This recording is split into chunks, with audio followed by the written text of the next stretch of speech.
William with Leaving California. Today we are leaving California for the Dallas Metroplex, Dallas-Fort Worth. I'd like to introduce Josh Long. Josh is a longtime realtor, former Californian, and now a resident of Texas. Thanks for joining us today, Josh. Hey, Terry, thanks so much for having me. It's wonderful. I mean, I've gotten a chance over the last really 6 months to have a lot of conversations with people in leaving California. So excited to be able to not only talk with you, but also kind of start discussing and maybe touching on some of the topics that so many questions arise from, all the way from property tax to, politics, all the different things that come into it. So I'm excited about this. This is going to be a lot of fun. So.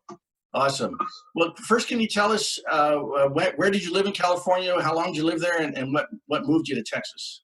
Yeah, so my family are native Texans, and so my father was a pastor when I was growing up, and so we grew up in Southern California in a small town in the high desert called Apple Valley. And so we moved to Texas. I moved back to Texas in college, and so, but I had married a Californian, and so as soon as we got done with school, we moved back to Southern California, where I went to work for the Xerox Corporation for 5 years prior to getting into real estate. And so we relocated back to DFW though in 2006, which is what obviously kind of, the migrational path of folks from California coming to Texas has really been kind of tracked all the way back to 2011. So we got to a great town here in North Texas called McKinney that we've lived in ever since, and we've been here and watched the growth from 50,000 now to almost 200,000 since 2006. And so the Dallas Metroplex is huge. I mean, it encompasses Dallas, Fort Worth, Arlington, McKinney, Plano. I mean, it's massive. Can you just kind of give us an overview of the Metroplex? Who moves to Dallas? Who moves to Fort Worth? Yeah, that's a great question, Terry, because here's the deal. DFW is massive. I mean, there's a little over 7.5 million people that live in DFW. So it's a great relo hub because we have so many Fortune 500 companies that are here, whether they be in Fort Worth or Dallas or McKinney or Plano. A majority of your Fortune 5s are going to be in Fort Worth or Dallas or in Plano and in Frisco. But the crazy part is it is a total, you can go from one spectrum to the other. I mean, if you're in Fort Worth, if you're in Dallas and having sushi, that'd be considered fish bait in Fort Worth. And those two towns are separated by 13 miles. That's it. I mean, it is a massive area, but you have, if you go to the west side of Fort Worth, the Weatherford area, or even south of Fort Worth, you're really starting to kind of venture into what would be considered West Texas. The beginnings. Now, my family's all from West Texas, and we don't believe that anything exists below Abilene.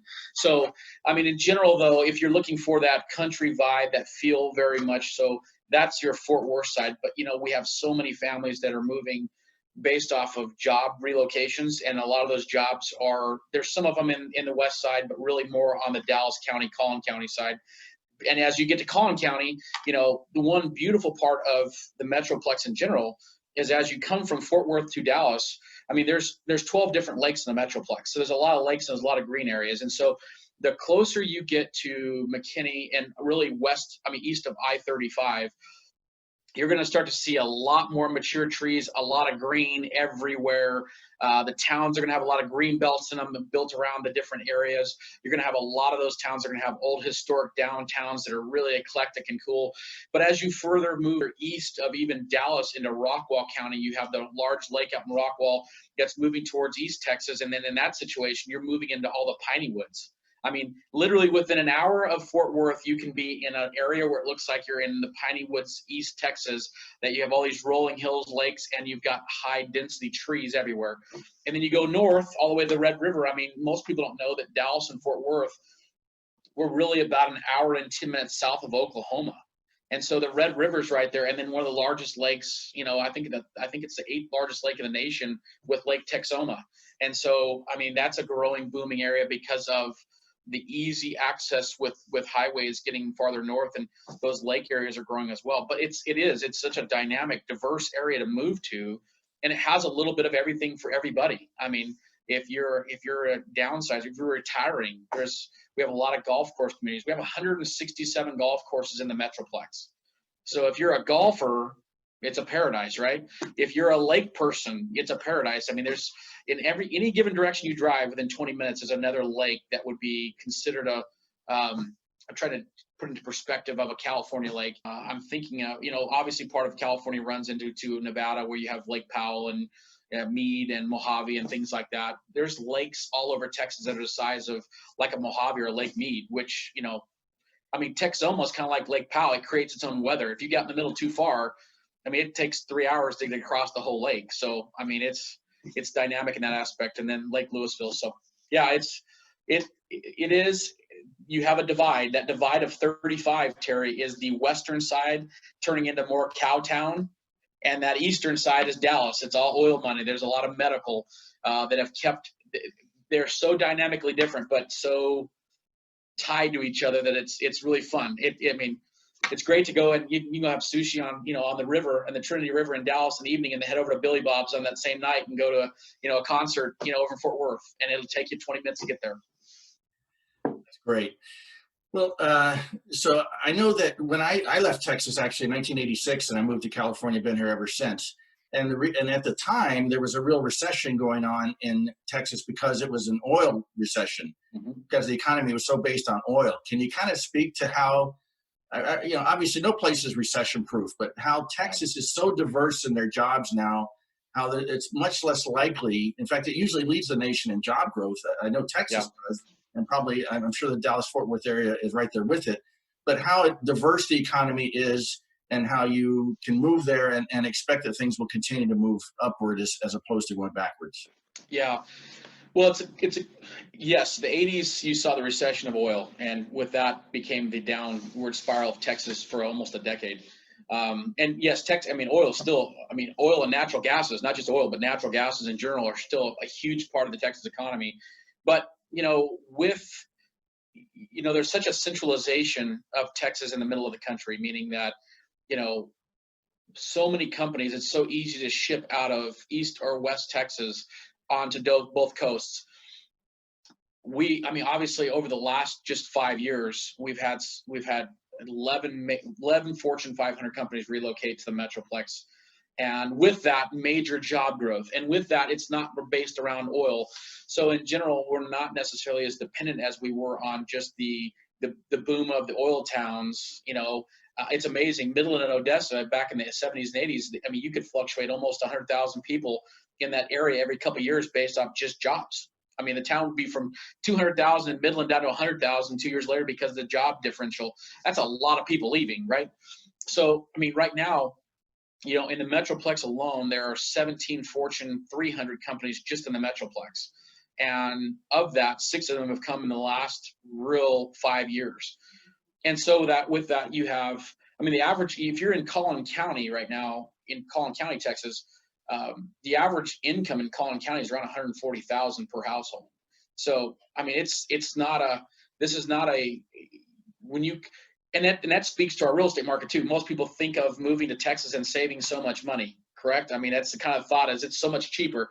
And in so many diverse areas, it absolutely is. But if you're moving to Dallas County or Collin County, what you're going to find is that housing prices are going to be very similar to a close, mediation of what you may see in Southern California. Obviously not San Diego, Orange County, but Northern Orange County, the Inland Empire, San Bernardino County, Riverside County, parts of LA County, and in parts of Northern California. The difference is what you're going to spend $350,000 to $400,000 in those areas. You're going to come out and buy a quarter of an acre with a 4,000 square foot house, for $400,000. And it probably is going to be right around a major country club area or golf course area or in a lake area or whatever it may be. It's the amount that you get and what you're getting per dollar. I had a client that moved from Alameda last year, and they sold their 1,000 square foot home in Alameda for $610 a square foot. And they had 1,000 square foot, 50-year-old home. And they came out here and bought in an area called Windsong Ranch, where they bought a 3,900 square foot home, on a very good sized lot, almost directly 2 streets away from this new place people have heard of, the Lagoon. It has a full 9-acre lagoon in the neighborhood, beach sand, all white sand. You get up paddleboard on it, the whole spiel. They paid $520,000 for that 4,000 square foot house in a full developed community, and left 1,100 square foot house that they sold for a little over $800,000 in Alameda. I mean, the difference of what you spend and what you get. And then I have a lot of clients in California that are moving that when they sell, what they're, in fact, I have a client that just closed 2 weeks ago that will be in their home in Texas here on Sunday, but they went back to San Diego for a couple of weeks. They were never able to own anything more than a townhouse in California, in San Diego County. And they're both in the medical profession. And they just came out and bought a $346,000 house that's 3,900 square feet with a 1/4 acre lot in Stonebridge Ranch in McKinney that has a golf course and beaches and stuff for the kids and cabanas and swimming pools everywhere. I mean, that's their whole first home they've ever owned. And so it's been fun. I mean, in that situation, you're really just helping families accomplish that dream, that thought of, okay, can we own something? And yes, obviously the elephant in the room that everybody always wants to talk about is the property taxes. And yeah, I mean, they're extremely high. So when you move, you erase your 6% income state tax, and you're most likely going to be at property taxes like 2.5%. Now, what people need to know about the property taxes are this: half of that property tax, really more than 65% of your property tax in every city, goes towards your public infrastructure of roads and in public schools. And what I have found in my own personal experience, and as well as our clients' experience, when you see where your tax dollars go, you're almost okay with it, even if it's higher, because you can see what it's affecting. When you get to these schools these high schools or junior highs that look like small universities, and then you see the quality of education the kids are getting, that most families in California may have to pay private education costs to get that type of attention or those type of resources. I mean, you think about a modern day in Southern California where the average kid pays almost $18,000 a year to go to school there. When you pay $10,000 in property taxes for all 4 of your kids to go to a school that may be equivalent, it kind of starts making sense. And then there's all kinds of deductions. Once you hit 62 in Texas, they automatically give you a tax deduction based off of your school taxes being lowered because you're no longer paying into. There's all kinds of deductions that people can get. But in general, yeah, I mean, the property taxes are higher. And oftentimes I've found that people equate that with value of life, quality of life. Okay, well, we feel like, jobs are better. Kids are in great schools. We're in a better community. We're in a community that we totally are engulfed and loved in. So it's not quite 6 one way, half a dozen the other way, but it's actually, I feel like most people will say, okay, the trade-off is well worth it.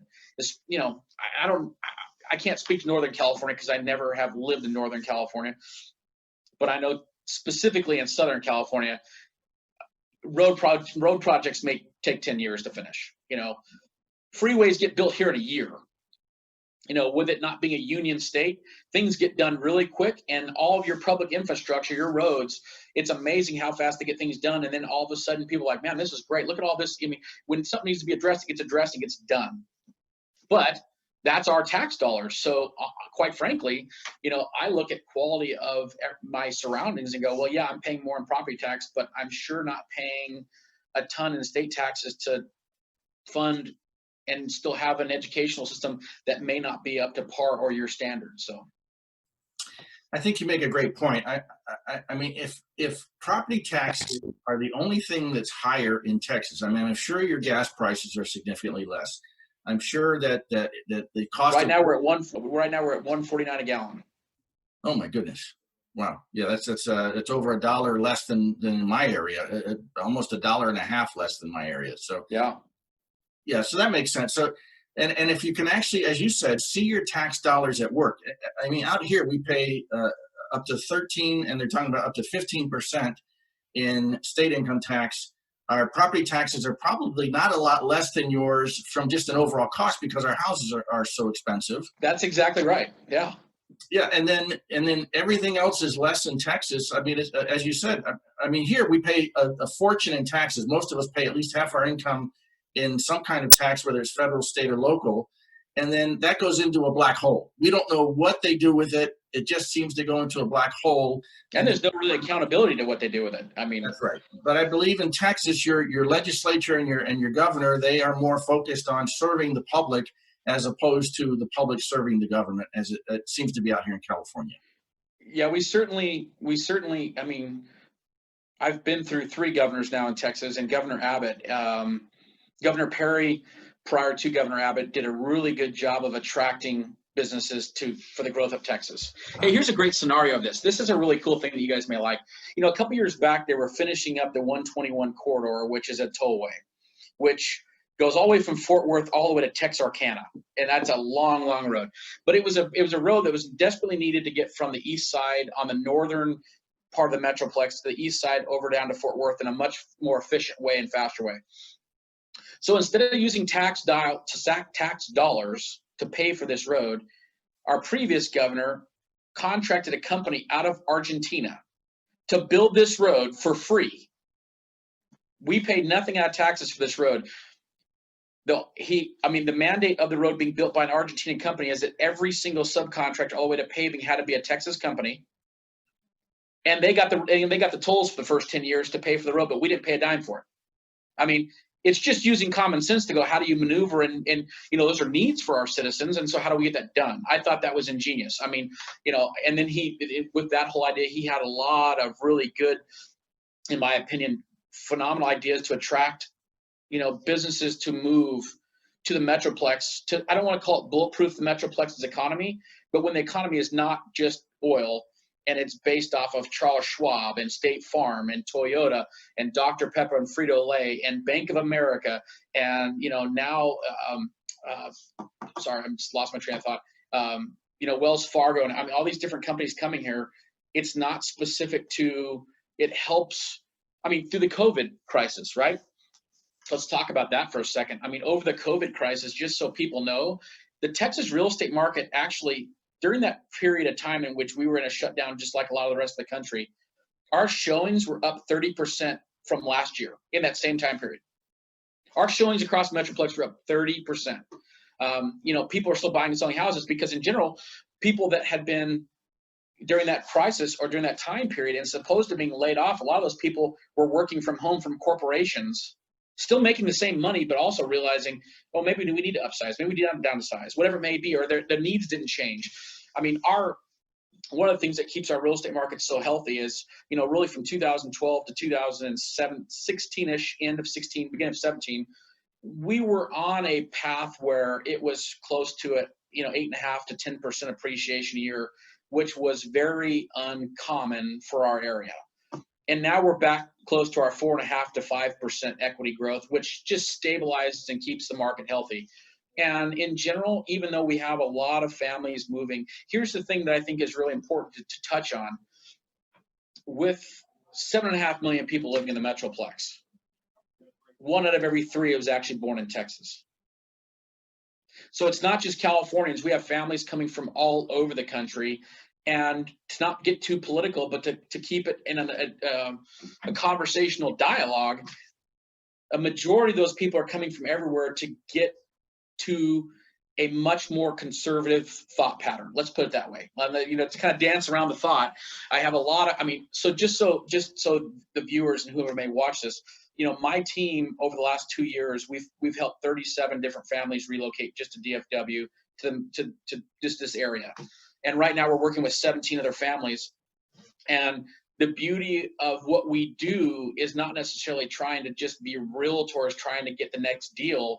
You know, we've created different resources for those families, such as, you know, our relocation guides that talk about all the economics and all the different areas, and our school guides that talk about every single school district with every rating, so that you can really look at that and really hone in on the fact that you may live in Frisco and your kids may be districted to 3 different districts, being Frisco, Prosper, or McKinney.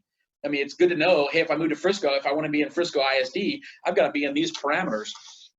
But every one of my team, you know, they've all, I mean, let me put it this way, they've all come from California and made the move to Texas. So we've all stepped in, we've all walked in the exact thing you're about to do. And I started a page years ago called Welcome to Texas, which I really haven't focused on a whole lot, to be honest with you. I'm a part of so many of these different groups, and they've been so much more productive than trying to run my own.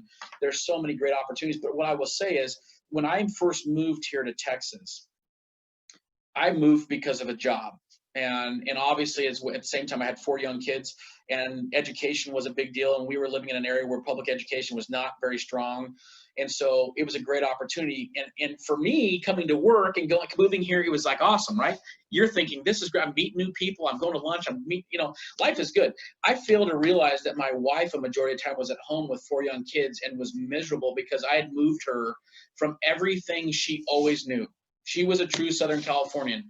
And I obviously lived there most of my life as well. I had all my roots and ties here, but when I decided to start this process of helping families making this transition, I never was in relocation real estate, and I'm still not. I still don't work with relocation companies.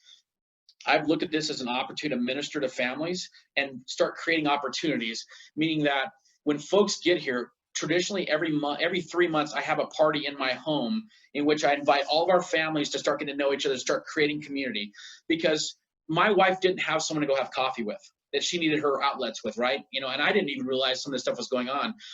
My kids and play dates and babysitters and everything that you possibly can consider that's going to be completely different. Texas won't disappoint in all the opportunities, but moving and leaving what you know to go anywhere is going to be a struggle, period, for the first 6 months.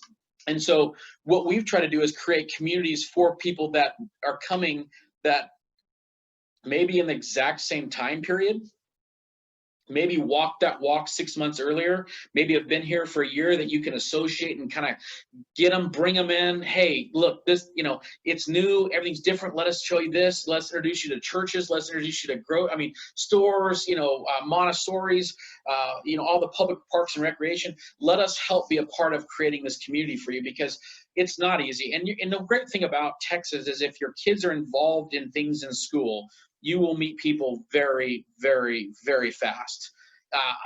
Most of life in a lot of our suburban communities within Dallas and Fort Worth are surrounded around our kids in education or sports or whatever thing's going on. You're going to meet people really quick. And I can tell you right now that I have this question asked a lot, and I think it's important to answer. Texans don't hate Californians. They really don't. Texans are fanatical about being Texans, and they love their state. But a majority of Texans are immigrants from somewhere else.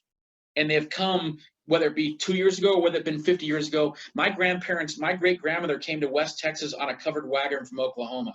And I got to hear those great stories. But they were still not Texans. They were Oklahomans that came to Texas and homesteaded the Cap Rock up in South Amarillo. In general, people in Texas are totally great with whomever moves here as long as they love what they love. They don't love change. They don't want people coming and trying to change what they're proud of. It's the Bible Belt. Does that mean if you don't go to church, you're going to be ostracized? Heck no.